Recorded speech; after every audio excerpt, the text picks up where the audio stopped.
नमस्कार, मैं रहबर सी बारी।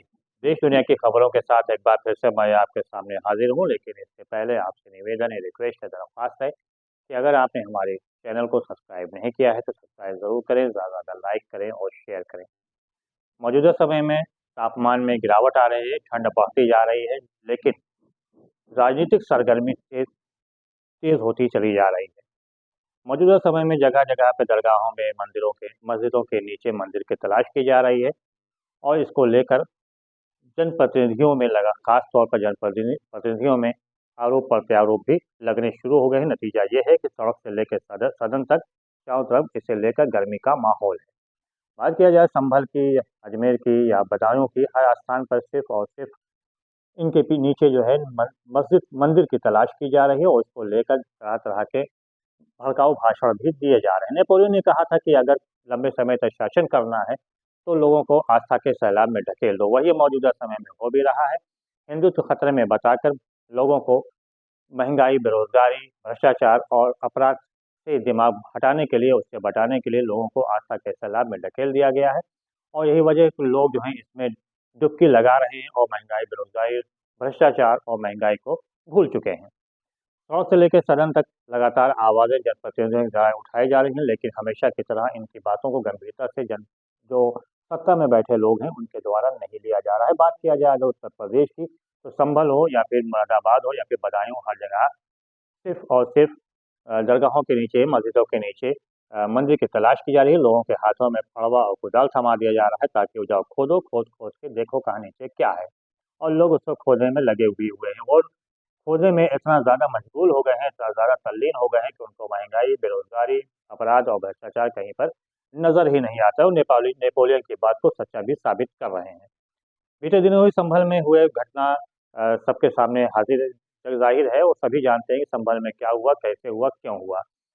इसे लेकर जब संसद में, लोकसभा में नेता प्रतिपक्ष राहुल गांधी, अपनी बहन प्रियंका गांधी और अन्य के साथ संभल जाने का प्रयास किया गया तो उन्हें उत्तर प्रदेश के सीमा पर ही रोक दिया गया। हालाँकि राहुल गांधी ने कहा कि पहले 5 लोग जाएँगे, हालाँकि बाद में उन्होंने ये भी कहा कि हम अकेले जाएँगे, लेकिन इसके बाद भी उनको वहाँ तक नहीं जाने दिया और यही वजह रही कि संसद में इसे लेकर आवाज़ भी बुलंद की और कहा गया कि लोकसभा के नेता प्रतिपक्ष का जो अधिकार है, उसका हनन किया जा रहा है, लेकिन हमेशा की तरह उनकी किसी बात को स्वीकार नहीं किया गया, ना ही लोकसभा में और ना ही राज्यसभा में उनकी बातों को ही सुना गया। और ना ही लंबे समय से जब से शुरुआत हुआ शीतकालीन जो सत्र है, जब से प्रारंभ हुआ तब से संभल कांड को लेकर और अडानी कांड को लेकर, अडानी के लेकर लगातार चर्चा की बात की जा रही है, लेकिन ना तो लोकसभा में इस पर चर्चा की जा रही है और ना ही राज्यसभा में। इसे लेकर कई बार गतिरोध भी उत्पन्न हुआ और संसद का जो कार्यकाल है उसको ठप भी किया गया। लेकिन फिलहाल अभी गतिरोध लगातार बना हुआ है और इसको लेकर आवाज़ें बुलंद की जा रही हैं। लेकिन एक तरफ जहाँ पे जो विपक्षी दल हैं वो इसको लेकर आवाज़ उठा रहे हैं, तो वहीं जो सत्ता पक्ष हैं वो अलग-अलग प्रकार के बयानबाज़ी कर रहे हैं, जिससे माहौल और भी खराब होता हुआ नज़र आ रहा है। बात किया जाए अगर अजमेर की, तो अजमेर में भी वहाँ पे कहा गया है कि उसके नीचे मंदिर था और उसको सर्वे की बात की गई और सर्वे को मंजूरी भी निचली अदालत ने दे भी दिया है। बहरहाल अब इसको लेकर जमीयतुल उलमा ए हिंद जो है वो सुप्रीम कोर्ट भी गया, उसने कहा है कि इस तरह का जो लगातार सर्वे किया जा रहा है, खोदो-खोदो किया जा रहा है, इस पर अंकुश लगाए जाने की ज़रूरत है। इससे देश में जो सौहार्द है, आपसी सौहार्द है, भाईचारगी है और धर्मनिरपेक्षता की जो बात की जाती है, वो समाप्त हो रही है, उसमें कमी आ रही है, लोगों में नफ़रत फैल रही है और नफ़रत जो है देखा जाकर सबूत मुरादाबाद में भी देखने को मिला, जहाँ पे एक सोसाइटी, जहाँ पे 400 घर हैं। उन 400 घरों में 399 घर ऐसे हैं जो हिंदू हैं और एक घर ऐसा है जिसपे एक डॉक्टर, मुसलमान डॉक्टर है, उसने एक अन्य डॉक्टर बाज़ार से खरीदा है, तब से लेकर वहाँ बवाल है। 399 लोगों में कुछ लोगों ने धरना प्रदर्शन शुरू कर दिया और उन्होंने शासन प्रशासन से भी शिकायत दर्ज कराई है कि उनको यहाँ से हटाया जाए, इससे यहाँ का माहौल बिगड़ सकता है, यहाँ के जो सुरक्षा व्यवस्था है वो बिगड़ सकती है। अब सवाल ये आता है कि 400 में 399 तो आप हो, एक अकेला वो है, इसमें सुरक्षा व्यवस्था पे क्या असर पड़ सकता है? बहरहाल ये तो अपनी-अपनी सोच की बात है।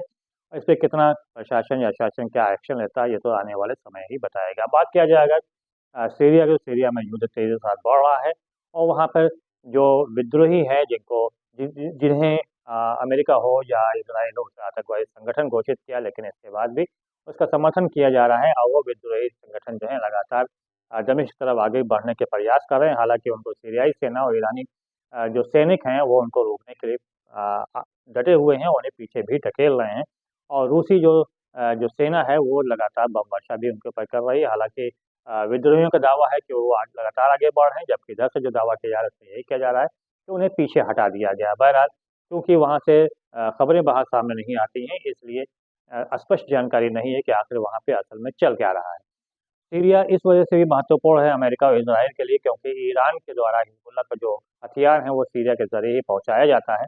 इस वजह से अगर वहाँ सीरिया में विद्रोही कब्ज़ा हो जाता है तो ईरान के द्वारा वहाँ हिज़्बुल्लाह तक जो हथियार है वो नहीं पहुँचाए जा सकेंगे।